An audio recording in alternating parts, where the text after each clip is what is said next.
Hello all welcome to కర్నా for you YouTube channel. ఈరోజు ఈ వీడియోలో మనం మాట్లాడుకుందాం టైం. ఇంక లేట్ చేయకుండా మన వీడియోని స్టార్ట్ చేసేద్దాం. కాలాన్ని వృధా చేయకండి, ఎందుకంటే అది మళ్ళీ తిరిగి రాలేదు. మహాత్మా గాంధీ చెప్పారన్నమాట ఈ మాట. కాలం అనేది మనకు ఇచ్చిన అత్యంత విలువైన దానం. దాన్ని మీరు ఉపయోగించకపోతే అది మిగిలిపోయే అపరాధం. మహాత్మా జ్యోతిరావు పూలే. ఇలాంటివి ఈ రెండు మెయిన్గా ఇవి రెండు పెద్ద లీడర్స్ చెప్పింది. నేను ఎందుకు చెప్పానంటే, కాలం వృధా చేయడం వల్ల మనకి అది తిరిగి రాదు, కాబట్టి టైం మేనేజ్మెంట్ ఖచ్చితంగా ఉండాలి. తర్వాత ఇంకోటి ఏంటంటే, కాలం అనేది అత్యంత విలువైన వరం. దాన్ని ఖచ్చితంగా మనం ఉపయోగించుకోవాలని నేను చెప్పబోతున్నాను. సృష్టిలో మనకి ప్రతి జీవికి 24 గంటల సమయమే ఉంది. మానవుడికి కూడా ఇదే వరిస్తుందని చెప్పవచ్చు. కొందరు 24 గంటల కాలాన్ని సక్రమంగా సద్వినియోగం చేసుకొని ప్రపంచంలోనే పేరు ప్రఖ్యాతులు గాంచారు.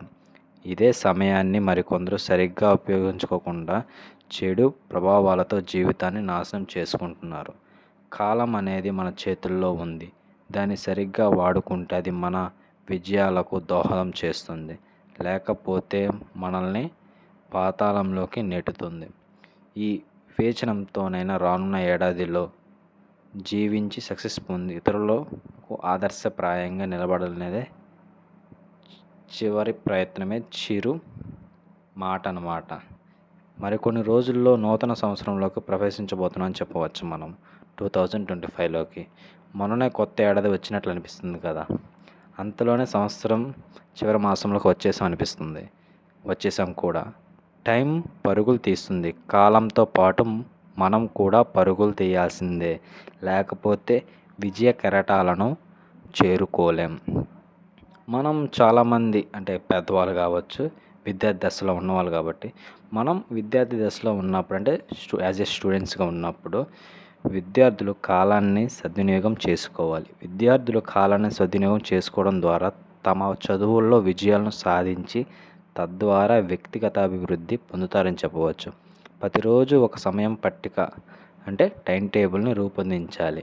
ఎందుకంటే ఈ పట్టికలో మనం చదవడం, వినోదం, విశ్రాంతి, శారీరక వ్యాయామం, జిమ్ ఇలాంటివి ఇతర పనులు కేటాయించుకుంటాం. ముఖ్యమైన పనులపై దృష్టి పెట్టాలని చెప్తున్నాను. అత్యంత ప్రాధాన్యమైన పనుల్ని ముందుగా చేయడం, తద్వారా తేలికపాటి పనులను చేయడం మంచిది. సమయాన్ని దేన్ని దానితో సమాంతరంగా చేయకుండా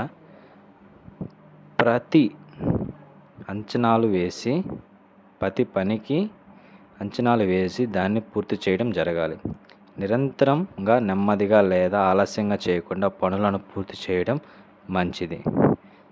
తద్వారా మనకి ఒకసారి అంతరాయం ఏర్పడి ఆగితే తద్వారా ముందు సాగడం కష్టం కూడా. అంటే నేనేం చెప్తున్నానంటే, ఒక అంతరాయం జరిగిందనుకో ఏదైనా పనిలో, దాని తర్వాత మనం ఆపేస్తాం అనమాట. అలా ఆపొద్దని నేను చెప్పబోతున్నాను. విద్యార్థులు జ్ఞానాన్ని పెంచుకోవడం మాత్రమే కాకుండా మానసిక ఆరోగ్యాన్ని కూడా కాపాడుకోవాలి. అందుకోసం వారంలో కాస్త సమయం విశ్రాంతి, జిమ్కు కేటాయించాలి. గడిచే సమయాన్ని మొబైల్ ఫోన్లు, సోషల్ మీడియా, గేమింగ్ లాంటి వాటిని వృధా చేయకూడదు. ఫోన్లు వినియోగం, సోషల్ మీడియాలో వినియోగం స్వీయ నియంత్రణ పాటించాలి. ఎందుకంటే పాఠ్యపుస్తకాలు ఉంటాయి, చదవడం పాటు ఇతర మోటివేషనల్ బుక్స్ మళ్ళీ ఇంకా చెప్పాలంటే ఒక ఇన్స్పిరేషనల్ స్టోరీస్ ఉంటాయి. అవన్నీ మనకి ఎందుకు చెప్తారంటే, ఆ విద్యార్థి దశలో మనం ఒక ఇన్స్పైరింగ్గా దాన్ని మన ఆదర్శంగా తీసుకొని వాళ్ళలాగా అవుతామని ఈ సిస్టమ్ అంటే ఎడ్యుకేషన్ సిస్టమ్ పెట్టిందని చెప్తున్నాను. నిరంతరం నేర్చుకోవడం ఒక అలవాటుగా మారాలని నా యొక్క అభిప్రాయం. విద్యార్థులు ప్రతిరోజు కొత్త విషయాన్ని కొత్త ఆసక్తితోటి అంతేగాక నేర్చుకోవడానికి ప్రయత్నించాలి. ప్రతిరోజు విద్యార్థులు తాము చేస్తున్న పనుల్ని సమీక్షించి ఆత్మ పరిశీలన అది చేసుకోవాలి. తద్వారా వాటిని మరింత మెరుగ్గా చేసుకునేందుకు కృషి చేయాలి. విద్యార్థి దశలో సమయాన్ని ప్రాధాన్యత ముఖ్యమైనది. విద్యార్థి జీవితంలో సమయం సరిగ్గా వినియోగించకపోతే అది విద్యార్థి లక్ష్యాలను సాధించడంలో ఇబ్బందులు ఎదురవుతాయని చెప్తున్నాను. సమయాన్ని సక్రమంగా వినియోగించడం వల్ల విద్యార్థులు తమ అకాడమిక్ నాన్ అకాడమిక్ పనులను సమర్థవంతంగా పూర్తి చేసుకోగలుగుతారు. విద్యార్థి దశలో వివిధ అసైన్మెంట్లు, పరీక్షలు, ప్రాజెక్టులు, హోంవర్క్స్ సమయాన్ని సరిగ్గా కేటాయించుకోవాలని చెప్తాయి. సమయాన్ని సరైన విధంగా కేటాయించడం ద్వారా విద్యార్థులు నైపుణ్యాలను, జ్ఞానాన్ని మొత్తంగా బాగుంటుందని చెప్తున్నాను. ఎందుకంటే కెరియర్లో మనం మంచి స్టెప్కి వెళ్ళాలంటే ఖచ్చితంగా విద్యార్థి దశ నేను ఒక ఫస్ట్ మెట్టని నేను చెప్తున్నాను. ఎందుకంటే విద్యార్థి దశలో మనకి చాలా అంటే చాలా కూడా ఒక మంచి ఇన్స్పిరేషన్ స్టోరీస్, మోటివేషనల్ స్టోరీస్ ఇలాంటివి ఎన్నో చెప్తారు ఎడ్యుకేషన్ సిస్టంలో. అందుకే నేను మెయిన్గా విద్యార్థి దశను తీసుకొని చెప్తున్నా. అంతేకాకుండా టైంని వేస్ట్ చేసుకోవడం ద్వారా మనకి చాలా అంటే చాలా మిస్ అవుతాం. చెప్పాగా స్టార్టింగ్లో, మన భూమి మీద ప్రతి జీవికి 24 గంటలే. కాబట్టి ఆ 24 గంటలు వేస్ట్ చేసుకోకూడదు. అంటే మనం డాక్టర్స్ ఇలా చెప్తూ ఉంటారు, డైలీ 8 అవర్స్ పనుకోవాలి.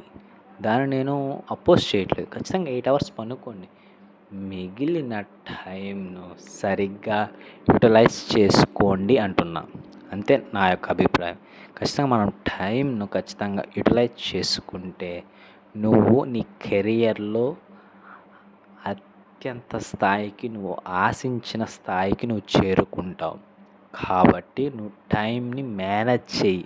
దానికి ఇంపార్టెన్స్ ఇస్తే ఖచ్చితంగా ఆ టైమే నిన్ను ఒక మంచి పొజిషన్లో చేరుస్తుంది.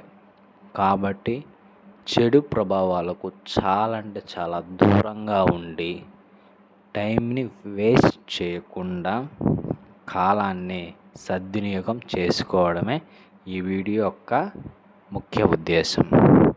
కాబట్టి కాలాన్ని వృధా చేయకండి. ఎందుకంటే అది మళ్ళీ తిరిగి రాలేదు. కాబట్టి ఖచ్చితంగా కాలాన్ని యూటిలైజ్ చేసుకోవాలని నా యొక్క అభిప్రాయం. అంతేకాకుండా కాలం అనేది మనకు ఇచ్చిన మంచి ఆపర్చునిటీ. అంటే ఆ దేవుడు మనకిచ్చిన దానం. దేవుళ్ళు నమ్మే వాళ్ళకి దేవుడు ఇచ్చిన దానం. దేవుని నమ్మని వాళ్ళు మన తల్లిదండ్రులు ఇచ్చిన మనకు దానం. ఓకే. కాబట్టి దాన్ని మనం ఉపయోగించకపోతే మనం ఒక పెద్ద మిస్టేక్ చేసినట్లు. ఈ వర్డ్ని ఖచ్చితంగా మీరు మిస్టేక్ టైంని యూజ్ చేసుకోకపోతే పెద్ద మిస్టేక్, మన లైఫ్లో పెద్ద తప్పు చేసినట్లు. ఖచ్చితంగా ఈ వర్డ్ని గుర్తుపెట్టుకోండి. కాబట్టి మీరందరూ ఈ వీడియో చూసిన వాళ్ళు ఖచ్చితంగా టైం మేనేజ్మెంట్, టైంకి ఇంపార్టెన్స్ ఇస్తారని, అంతేకాకుండా చెడు ప్రభావాలకు దూరంగా ఉంటారని, మీరు ఒకవేళ విద్యార్థులు అయితే విద్యార్థి దశను ఖచ్చితంగా యూటిలైజ్ చేసుకుంటారని, అంతేకాకుండా విద్యార్థి దశ అయిపోయిన వాళ్ళు ఉంటే ఖచ్చితంగా జాబ్స్కి లైక్ పోటీ పరీక్షలు ప్రిపేర్ అయ్యే వాళ్ళు కూడా ఉపయోగించుకోండి టైంని. కాబట్టి ఖచ్చితంగా టైంని మీరు అందరూ యూటిలైజ్ చేసుకుంటారని నేను ఆశిస్తున్నాను. అంతేకాకుండా పెద్దవాళ్ళు కూడా చాలా అంటే చాలా వయసు అయిపోయిన వాళ్ళు కూడా ఆ టైంని ఎలా యూజ్ చేసుకోవాలి అంటే ఖచ్చితంగా నేను చెప్పేది ఏంటంటే, మీ పిల్లలు వాళ్ళ పిల్లలతో ఆనందంగా గడపండి. అదే మీరు ఖచ్చితంగా టైంని యూజ్ చేసుకున్నట్లు నేను చెప్తున్నాను. ఈ వీడియో ఇంతవరకే ఉండి. ఈ వీడియో మీకు నచ్చితే లైక్ చేయండి, షేర్ చేయండి, కామెంట్ చేయండి. మర్చిపోకుండా సబ్స్క్రైబ్ చేసి పక్కన గంట సింబల్ ఖచ్చితంగా కొట్టండి గైస్. Thank you.